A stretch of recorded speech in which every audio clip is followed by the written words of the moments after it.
Uno de los capítulos que más resume el Antiguo Testamento es justamente el capítulo que estamos por estudiar, y es el capítulo 7. Recuerde que en el capítulo 6 la iglesia estaba creciendo y con ella también los desafíos de convivencia entre las multitudes de los judíos. La propuesta por parte de los apóstoles fue la elección de 7 varones, entre ellos estaba Esteban también, cual era un varón lleno del Espíritu Santo, de sabiduría y gozaba de un buen testimonio. A Esteban se le impuso las manos, por eso él podía entonces hacer milagros. Como vemos en el capítulo 6, o recordamos, habían unos de la sinagoga que se llamaba de los libertos, judíos que no podían resistir la sabiduría de Esteban porque él hablaba respaldado por el Espíritu, dice el versículo 10. De manera que entonces estos hombres sobornan, estos líderes de esa sinagoga sobornan a algunos varones para que den falsas acusaciones contra Esteban. De las acusaciones tenemos los cargos de hablar o blasfemar contra Moisés, contra Dios. También desde el versículo 13 que no cesaba de hablar también contra el lugar santo, o sea el templo, y contra la ley, y que Jesús de Nazaret destruiría ese lugar y cambiaría esas costumbres. En el capítulo 7 ahora el sumo sacerdote le pregunta a Esteban para ver si eso es cierto. No vamos a leer todos los versículos por el tiempo, pero sí recomendamos siempre que usted pueda leer el capítulo para que tenga una mejor noción de lo que estamos desarrollando y se aprecie mejor esta lección. La primera parte de la defensa de Esteban habla sobre Abraham. Abraham, el padre de los judíos, de la cual todos ellos se sentían orgullosos. Esteban muestra de que Dios le hizo una promesa a Abraham que saliera de su tierra y de su parentela a una tierra que él le mostraría. De eso dice el versículo 3. Dice que Dios también le dio un hijo propio que era Isaac, lo cual lo circuncidó al 8º día como señal del pacto que Dios había hecho con ellos. Y Isaac dio a Jacob y Jacob a los 12 patriarcas. Pero antes que todo, Dios ya le había dicho que su descendencia sería extranjera en tierra ajena y que los reducirían a servidumbre y los maltratarían por 400 años. Este es un ejemplo de lo que hemos visto, por ejemplo, en el capítulo 2 del determinado consejo de Dios. Es la capacidad de Dios de poder ver las cosas en el futuro. Y Dios de antemano con Abraham ya le avisaba lo que iba a pasar con su descendencia. Luego vemos que los 12 patriarcas, por envidia, dice el versículo 9, venden a José, pero Dios estaba con José y le libró de todas sus tribulaciones y le dio gracia y sabiduría delante de Faraón, rey de Egipto, el cual lo puso sobre gobernador de toda la tierra y sobre toda su casa. Llegó un tiempo en el que hubo hambre y los hermanos de José tuvieron que venir a Egipto, y cuando él se manifestó de que era él, pidió entonces que se trajese a su padre y todos se viniesen a las tierras de Egipto. Eso dice el versículo 16, los cuales fueron trasladados. Así que impuesto en el sepulcro a presencia de dinero, precio de dinero compró Abraham de los hijos de Amor en Siquem. Vemos que luego en el versículo 17, cuando se acercó el tiempo de la promesa, que Dios había jurado a Abraham, el pueblo creció, se multiplicó en Egipto, hasta que se levantó en Egipto otro rey que no conocía a José. Este faraón, por su astucia, esclavizó entonces a los israelitas y puso a muerte a los niños para que no se propagasen, dice el versículo 19. Durante ese tiempo nace Moisés, versículo 20, el cual fue agradable a Dios y criado 3 meses en la casa de su padre. Bueno, por el momento hemos visto dos personajes. El primero es Abraham, el que más se desarrolla en los primeros versículos.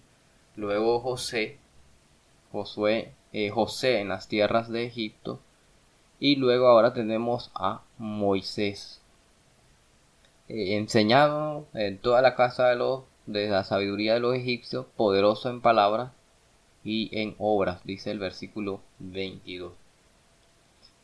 Por lo que nos dice el versículo 22, debemos ser claros, por eso hacemos un paréntesis acá. Moisés era alguien con conocimiento, enseñado en toda sabiduría, no era una persona torpe como algunos mencionan, según el libro de Éxodo, que dice que era torpe. No era torpe, era un hombre educado, pero su hermano Aarón era más hábil con las palabras. Bueno, seguimos con el capítulo 7. También vemos que a Moisés, cuando Moisés huyó después de haber matado a un egipcio, versículo 29, vivió como extranjero en tierra de Madián, donde engendró 2 hijos. Dios se le apareció a Moisés recordándole esa promesa en el versículo 32: yo soy el Dios de tus padres, Dios de Abraham, de Isaac, el Dios de Jacob y de Moisés. Él, temblando, no se atrevía a mirar.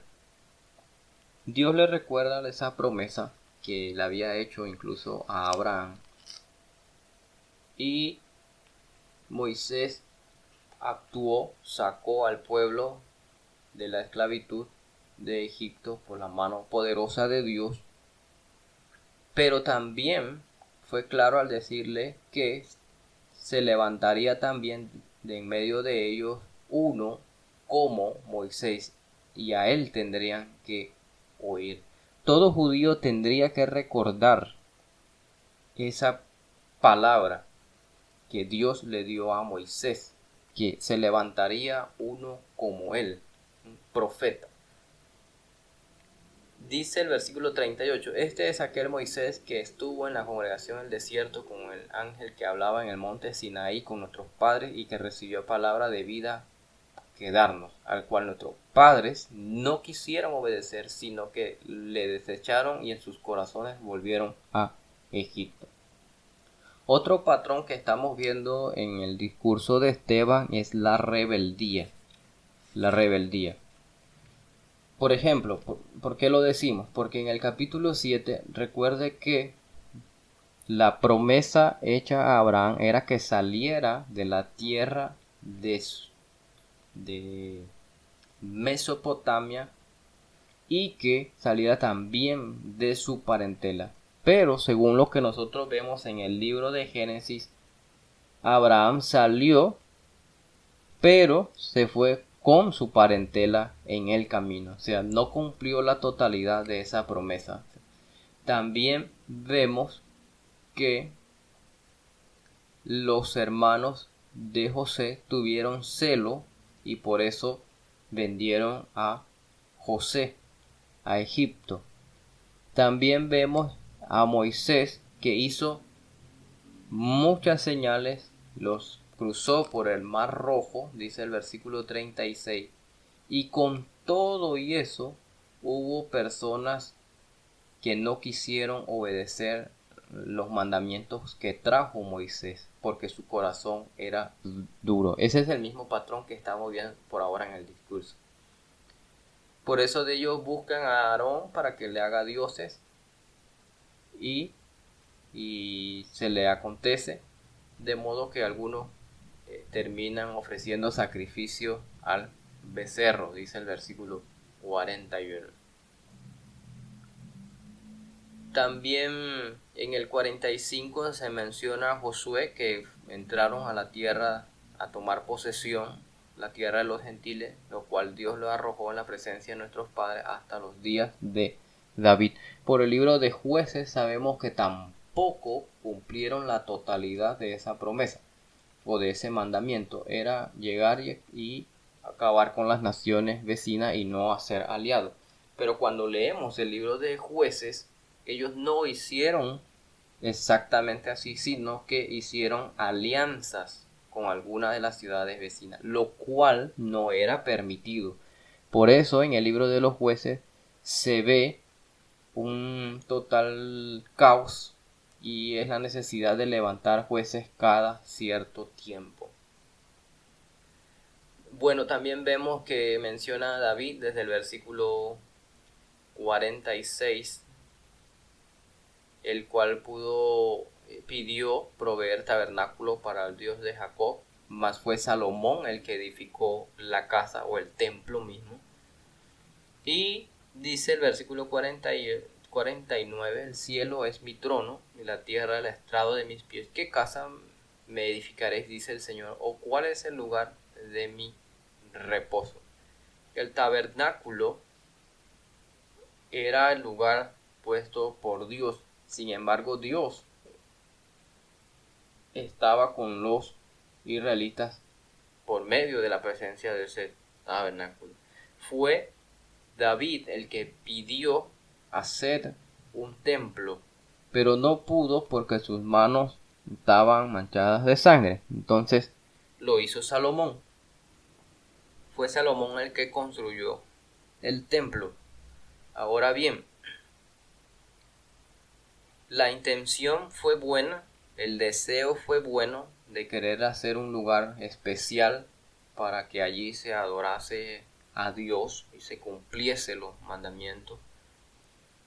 Pero el templo en sí no es el lugar donde mora Dios. Sin embargo, por eso dice allí, no hizo mi mano todas estas cosas. Luego en el versículo 51, Esteban dice, duro de cerviz e incircuncisos de corazón y de oídos. Vosotros resistís siempre al Espíritu Santo como vuestros padres, así también vosotros. Vemos en el discurso de Esteban que Dios sigue siempre su proyecto. Pasaron muchos años, hubo obstáculos, hubo problemas, siempre hubo gente desobediente, trataron de frustrar los planes de Dios. Sin embargo, eso nunca detuvo el plan de Dios, jamás. Dios es Dios de promesas y Dios las dará para aquellos que con su sinceridad de corazón estén dispuestas a entenderlas y a esperarlas. No hay que ser rebelde. Ellos tenían también la circuncisión desde Abraham hasta estos días del Nuevo Testamento. Todo judío varón había sido circuncidado, tratando de cumplir y observar la ley del Antiguo Testamento. Sin embargo, todavía eran incircuncisos de corazón, y de nada servía ser circuncidado externamente, pero la circuncisión interna no había ocurrido. Entonces eran rebeldes. Y estas palabras fueron duras las que le dice Esteban, y era totalmente la verdad. Eran incircuncisos, y esa es la circuncisión, la espiritual, la del corazón, la que más pesa en la obediencia a Dios. Esa es la que más tiene valor. Él también le dice que Abraham no vivía en esa tierra sagrada que ellos consideraban totalmente sagrada. No, había gente viviendo allí antes de que los israelitas entraran y tomasen posesión. También que el templo era algo provisorio. La mano de Dios no estaba allí. Fue un templo hecho por personas, no es un templo divino. Entonces, lo que Esteban le está diciendo es, aún estas cosas son momentáneas y no tiene sentido estar totalmente aferrado a ello, porque recuerde que en el capítulo 6, en el versículo 14, ellos estaban acusando de cambiar las costumbres que nos dio Moisés. El entendimiento judío del primer siglo era que el templo era sagrado y santo, pues Dios moraba ahí, y que la tierra era santa. La tierra de la misma Palestina o Jerusalén era sagrada. Sin embargo, lo que Esteban está afirmando es totalmente lo opuesto. Dios no vive en un templo hecho por manos humanas. Dice el 52: ¿A cuál de los profetas no persiguieron vuestros padres y mataron a los que anunciaron de antemano la venida del justo, a quien de vosotros ahora habéis sido entregados y matadores? Vosotros que recibiste la ley por disposición de ángeles y no la guardaste, oyendo estas cosas se enfurecían en sus corazones y crujían los dientes contra él. No es para menos que crujan los dientes y que se enfurezcan de corazón, pues lo que está diciendo Esteban es totalmente cierto. Es totalmente cierto, no está errado, pero les duele que recibieron la ley por disposición de ángeles y aún así no la guardaron, siendo que aventajaban aún a los gentiles. Esteban, lleno del Espíritu Santo, puesto los ojos en el cielo, vio la gloria de Dios y a quienes estaba a la diestra, y a Jesús que estaba a la diestra de Dios. Y dijo: He aquí, veo los cielos abiertos y al Hijo del Hombre que está a la diestra de Dios. Entonces ellos, dando grandes voces, se taparon los oídos y arremetieron a una contra él, y echándole fuera de la ciudad le apedrearon, y los testigos pusieron sus ropas a los pies de un joven que se llamaba Saulo. Y apedreaban a Esteban mientras él invocaba y decía: Señor Jesús, recibe mi espíritu. Y puesto de rodillas clamó a gran voz: Señor, no le tomes en cuenta este pecado. Y habiendo dicho esto, durmió. Terminan quitándole la vida a un buen hombre como Esteban, lleno del Espíritu Santo, pero realmente no se estaban oponiendo a Esteban. Recuerde lo que dijo Gamaliel en el capítulo 4. Lo que dijo Gamaliel en el capítulo 4.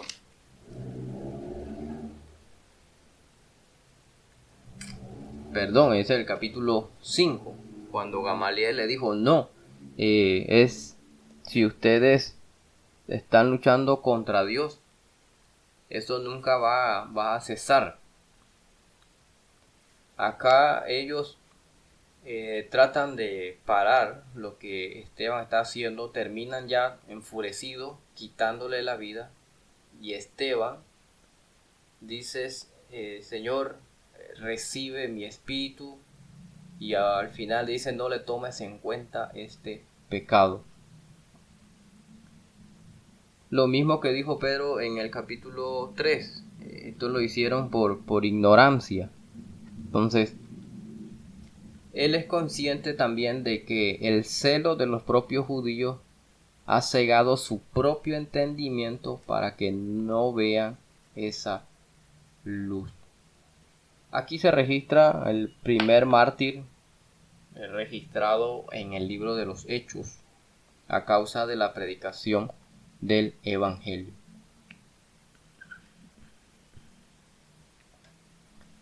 A modo de reflexión, qué duro es escuchar a veces que uno está equivocado. No es fácil aceptar el estar equivocado, más cuando uno es cristiano y se nos dice que es incircunciso del corazón, porque nos demuestra que somos hipócritas. o estamos endurecidos. Hay cosas que podemos aprender a partir del discurso de Esteban. Es que Dios sigue obrando. A lo largo de la historia, Dios sigue obrando. Ahora mismo no estamos abandonados. Dios sigue con nosotros a pesar de las dificultades.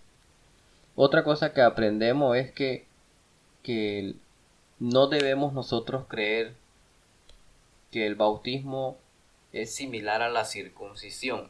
¿En qué sentido? En el sentido de que los judíos creían que por ser descendientes de Abraham y tener la circuncisión, eso ya los hacía aptos o dignos.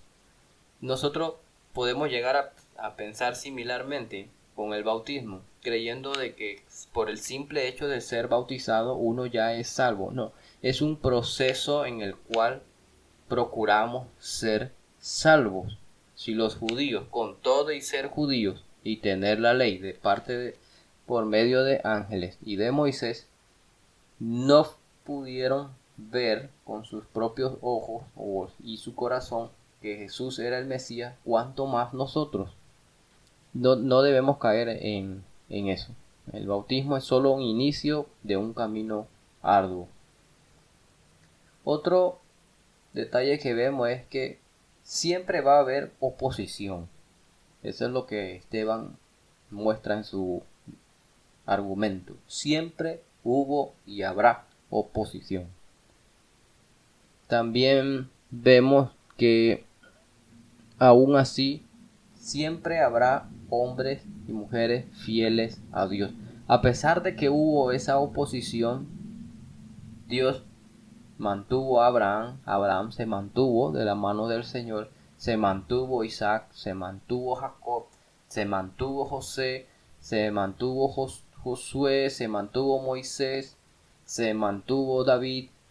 Todos ellos se mantuvieron agarrados de la mano del Señor. Entonces, cuando exista algún problema, es eso lo que nosotros tenemos que hacer.